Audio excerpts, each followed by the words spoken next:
Do 7 Habits of Highly Successful People.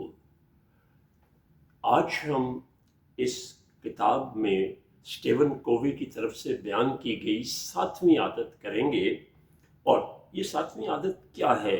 Sharpen دی سو، یعنی آپ اپنا کلہاڑا ہر وقت تیز رکھیں۔ یہ ایک محاورہ ہے۔ اس کا مطلب کیا ہوتا ہے؟ اس کا مطلب یہ ہوتا ہے کہ یاد رکھیں، parachute and minds are only work when they are open.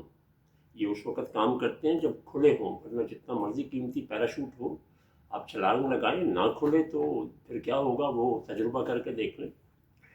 تو وہ ہر وقت سیکھنے کا عمل کبھی ختم نہیں کرتے۔ ایک دفعہ ایک نوجوان جو تھا وہ درخت کاٹا کرتا تھا، اور وہ تقریباً 10 درخت روز کاٹ لیا کرتا تھا۔ پھر اس نے دیکھا کہ میں محنت زیادہ کرتا ہوں لیکن درخت جو ہیں وہ 9 کٹتے ہیں، پھر 8 پہ، پھر 7 پہ، پھر 6 پر آئے۔ تو کسی نے اسے کہا کہ یار فلاں جگہ ایک بابا جی رہتے ہیں دریا کے کنارے، اس کے پاس جاؤ، بڑا عقل مند ہے، وہ تمہیں کو حل بتائے گا کہ تم اتنی محنت کے باوجود پورے درخت 10 کیوں نہیں کاٹ پاتے ہو۔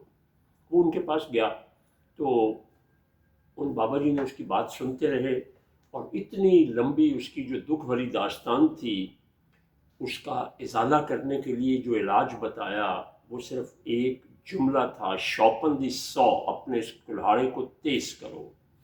بالکل اسی طرح سے وہ لوگ جو اپنی سکلز کو، اپنی علمیت کو نہیں بڑھاتے ہیں، وقت کے ساتھ نہیں چلتے، وقت پھر ان کو پیچھے چھوڑ دیتا، وہ ترقی یافتہ افراد میں شمار نہیں ہوتے، ترقی یافتہ قوموں میں شمار نہیں ہوتے ہیں۔